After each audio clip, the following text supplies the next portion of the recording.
Chapter 32, Survivor's Tales. It felt wonderful to laugh, huddled around the campfire, the darkness of recent events seeming to fade behind the relief of finding each other alive and unharmed. Sprint, Hoover, Maddie, and Willie all seemed as fresh to Jack as the new clothes he wore. And with them, to his surprise, was Peter Claythorne. "When you got dragged over that hill," Sprint explained, his eyes wide, "we thought you were gone. I tried to go after you, but the ice cats were practically on top of us, so He faltered. "Well, I made it," Jack said, holding his paws up as if displaying himself for inspection. "So how'd you escape the ice cats?" "We split up," Sprint said. "Maddie and Willie went one way. Hooves and I went up the hill. We climbed up some rocks and found a frozen lake up there. I figured the ice cat would be too heavy for the ice, so we took off across it." He looked at Hoover and smiled. "In the end, it was, sort of. The pilot was yelling at us, language I shan't repeat in the company of a lady." "All fours, you undertale," Maddie swore, to which the others laughed, including Sprint. "Right, well," he continued, "he drives the ice cat out onto the lake, kinda slip-sliding like someone learning to ice skate. He gets it stable, then lunges at us. I don't think he wanted to catch us, just flatten us, but then Hooves, ha!" He laughed and clapped Hoover on the back. "So the ice cat is coming down on us, about to smash us, and Hooves points his trunk straight down and boom! Blasts a hole right into the ice. We dropped into the water. The ice cat crashes through right behind us. We're able to bob back up to the surface, but the ice cat's too heavy, obviously, so it sinks like a stone, bringing the pilot with it." "Wow," Jack said, giving Hoover an impressed look. "Good thinking." The anteater shrugged modestly. "It's like I'm always telling you, Hooves," Sprint said, nudging him with an elbow. "You're too powerful not to be a hero. If you and I ever got into a fight, you'd—" I know, Hoover said, looking suddenly uncomfortable. "I hate when you say that." Sprint laughed and then continued. "Only when we get to the surface, the water is moving like a river. I think Hoover's ice trick burst a dam or something. So now we're being carried toward a waterfall. Hoover can't swim. I'm usually a motorboat, but with his weight plus the fact that I can't feel my limbs, it's all I can do to keep our heads above the water. We're just about to go over the edge when—" He let the anticipation hang for a moment, his paws suspended in the air. Then he deflated like an untied balloon and pointed to Peter. "Then I showed up with my stick," Peter said, trying to pick up the same energy with which Sprint had told the story. Sprint laughed. "Peter's standing on the edge of the lake and fishes us out with a tree branch. But of course we're soaked and it's freezing, so it's just dying later rather than sooner. I doubt we'd have made it if the coyotes hadn't come along." "How did they find you?"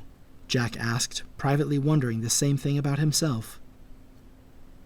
"This camp is just west of the lake. I think they must have heard all the commotion or something. A few of their scouts came along and surrounded us, and here we are." For the first time, Jack noticed that Sprint and Hoover were wearing mismatched clothes similar to his own. Maddie and Willie, however, were still in their snowcoats. "So what about you guys?" he asked. Willie was looking at his own fingers, touching the index and thumb together, watching them stretch and then separate. "We tried heading for the fort," he explained, "but we couldn't outrun the ice cat, especially not with the two of us on the snowmobile. Just before it caught us, Maddie turned left into a kind of roofless cave, like a crack in the mountain. It sloped downward," he made an angle with his forearm, "and ended at a drop-off. But across the gap were more mountains and the first sign of daylight, which gave me an idea." "A suicidal idea," Maddie added, although the corners of her mouth twitched. "Right," Willie said. "Just keep the throttle down," I told her. By this point the ice cat had made it into the cave and was coming at us full steam. We could feel the ground shaking. When we got closer to the drop-off, the peak of the opposite mountain became visible. And just like I'd hoped, the snow cap was reflecting the sunlight. It was blinding. I shot my tongue at the wall to the right, grabbed Maddie as tight as I could, and took off her hat. Jack looked between them, enthralled. So then what? What do you think? Willie said. She saw the sunlight and we froze. I could tell it worked on the pilot, too, because we couldn't hear the pounding footsteps anymore, just a kind of scraping noise. We slid over the edge. The snowmobile dropped out from beneath us, and we swung sideways on my tongue. Just in time, too. The ice cat fell after us, straight into the gorge. As I recall, Maddie said, her brows lowering, you then said something about female driver. She said this last part while holding her tongue, so that it sounded more like female driver. She rolled her eyes at him. Always the classy one, Lily, she added, pinching her tongue again. He shrugged unapologetically. Jack looked at Peter. What about you? How'd you get mixed up in this? Peter looked as though he'd been accused of something. For a wolf nearly twice their age, and size, it was remarkable how helpless and delicate he could seem. Oh, well, he said, I saw you guys sneaking out, and so I followed you. Didn't catch up until you were being chased, so He paused, not meeting Jack's eyes. So I hid. When the ice cats were gone, I followed Sprint and Hoover and found them in the lake. But what about you, Jack? Sprint asked. We thought you were gone when you got dragged down that hill. How'd you get away? They listened with rapt attention as Jack explained how he'd crossed the ravine on the fallen tree. They were amazed at Harding's harrowing rescue and the race to the top before the dam burst. Jack began to tremble excitedly as he spoke, partly because he was so thankful to be alive, partly because they were such a good audience. But I don't get it, Maddie said. Why you? Why did Greenridge want you? I think I know, Jack said, drawing his messenger bag onto his lap. He'd made up his mind the moment he saw his friends alive. They were a team. Their lives depended on each other. They shouldn't be keeping secrets. Still trembling, he unbuckled the flap. I think he was looking for this, he said, stretching his arm over the fire and holding out the key palm upward. There was silence for a moment. Then Maddie broke it. The stolen key? She said, eyes fixed on the brass object. You took it? Not exactly, Jack said. I ended up with it for safekeeping.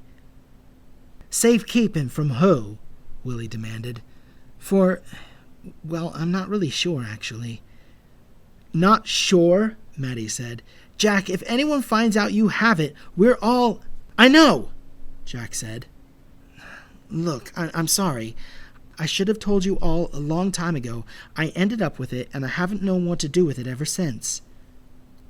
Give it to President Brisk, obviously, Maddie said. The others nodded in agreement. Jack shook his head. The one who took it, I think Brisk was the one he was keeping it from. He's the president of Animal Control, Willie reasoned. Yes, but... Jack began, then faltered. Look, you all know what this thing does. It shows what's really on someone's heart. And when I saw what was on Brisk's heart, he explained about the horns, the decayed flesh, the demand for power. Just please trust me. We'll figure it out.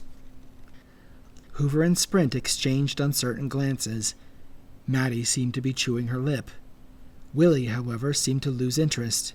Okay, so as you were saying, you escaped the ravine. Right, Jack said, thankful for the change of subject. We made it to Pine Creek, where the lion, Harding, had a friend who gave us a ride up the mountain.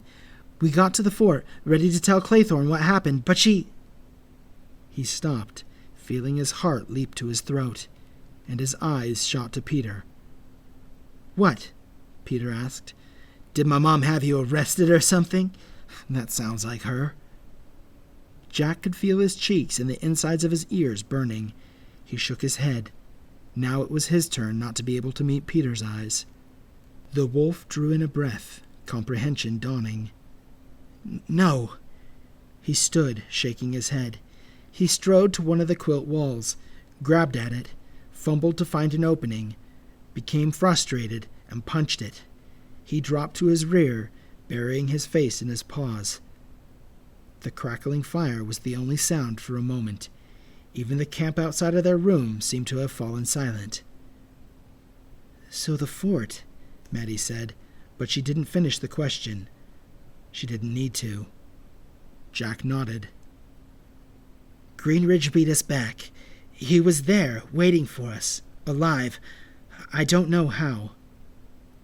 "The necklace," Peter said to the curtain he was facing, his voice a flat monotone.